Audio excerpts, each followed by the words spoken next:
One thing you'll see with devices this big is, typically on a sunny day they'll be spraying, right? So over here in the east we have spraying. See that?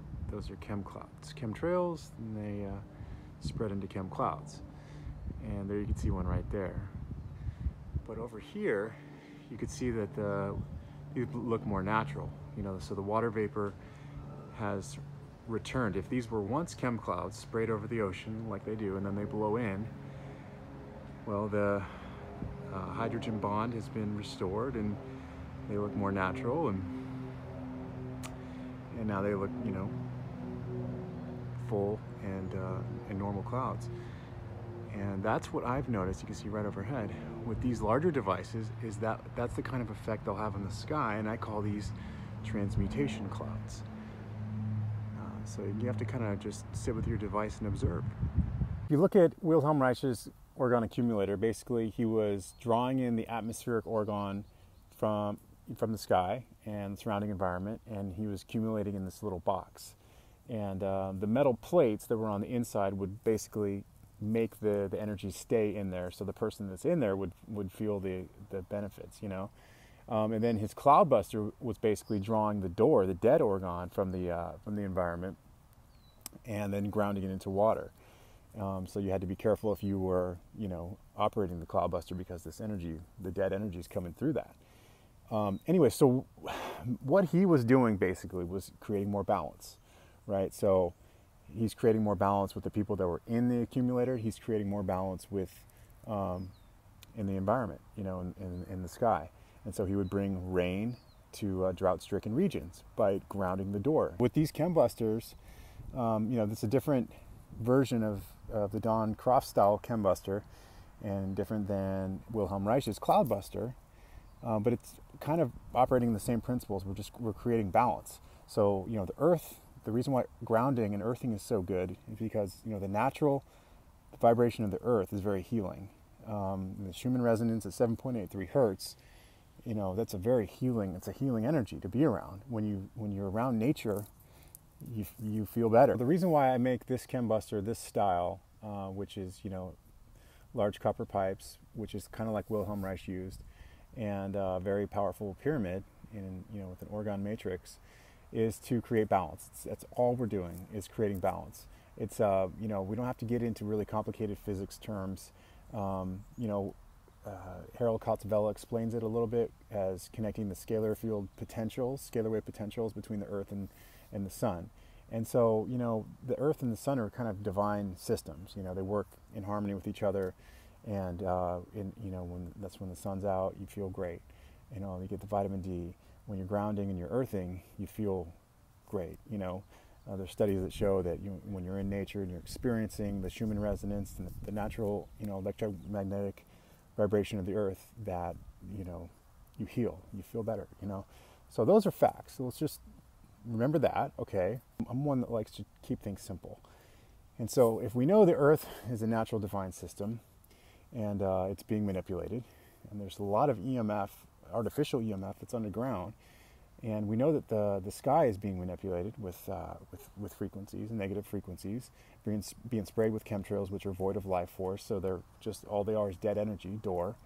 And so we're being attacked on both fronts. So a device like this that has basically big earth pipes that you can dig and ground into them, and you can kind of channel that earth energy.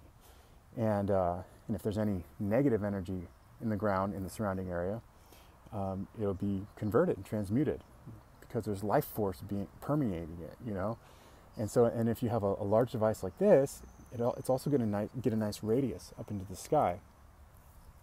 And then you're having the connection of the scalar potentials that Harold Katzvella talks about. It's really tough to measure this. How are you going to measure this? Do we have instruments to measure this? I'm not sure. If we do, let's figure it out. But what we really can see is how it affects the clouds. And water is a big indicator of the presence of Orgone energy, because water is a conductor of life force. Life force being light, life, same word. And so that's why Reich was grounding the dead energy into water. Now, water holds and absorbs Orgone energy, life force energy, very well.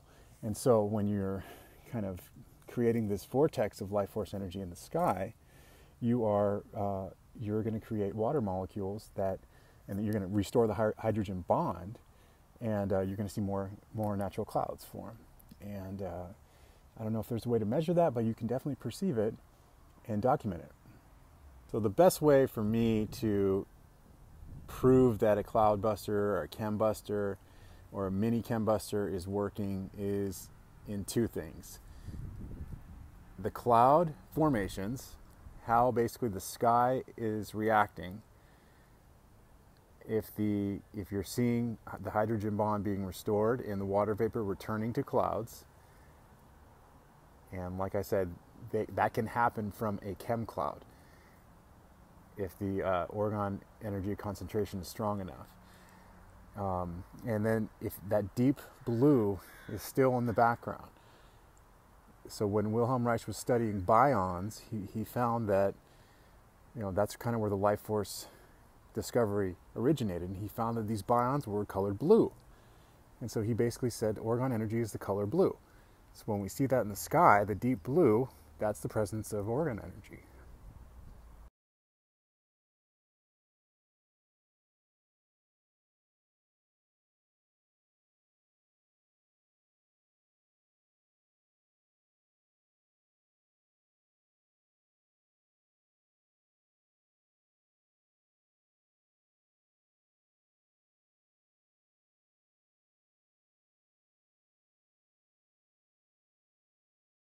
Bubby.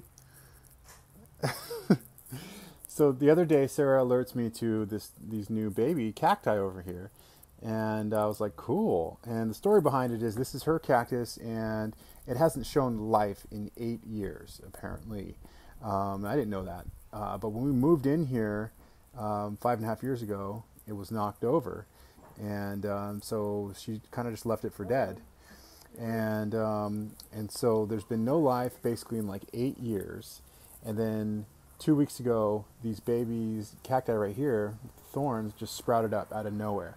And I asked her, I said, well, what do you think caused it? She says she has no idea. Now, it's been out in the rain a little bit. We've had a little more rain this season than normal, so that could be it. But 2 weeks ago, they sprouted up out of nowhere. We haven't had rain in a while. And 2 weeks ago was also the same time I finished the Russian Equalizer, which is the largest, most potent device I've made yet. So today we are making the Russian Chakra Equalizer, the first one. Here is our capstone quartz driver, wrapped in 10 gauge copper, Faraday cage style. Let it do its work that way better. And then below that, we're going to have, this is our Lemurian seed with the Mobius coil. There you can see the opposing wrap right there, which creates the vacuum scalar field, which allows it to be a manifestation tool and great for basically cloaking yourself when you're gifting. As you can see, the 15 hertz current comes up from the electrical box, connects to the wire, and then that opposing electromagnetic wave creates some magic. So this is going to balance that. If I can balance it, yeah, it's going to balance and be in the middle portion, and the cable will come out here. Now, we're going to use larger pipes than we've ever used. These will be going out, allowing us to ground into the earth. Wilhelm Reich, his Cloudbuster, we're operating on similar principles, using water, which is a great carrier and conductor of water, of life force energy, ether, prana. Absorbs and holds Orgone energy very well. Here we have some quartz we're going to put in, blue kyanite, some selenite. We put in much more selenite, including selenite powder, many more atomized metals, ormus, things like that. But here are some of the crystals we're going to use. Super 7 amethyst. We love aquamarine. We are big aquamarine believers, knowers. And then we have some rubies, emeralds, black tourmaline, great for EMF protection. Even better in orgonite when it's amplified with piezoelectricity. Garnets, we're real big on garnets. smaller garnets, and some elite shungites. And we're gonna add more of these over here too. But that's it. We're gonna get going right now. Peace.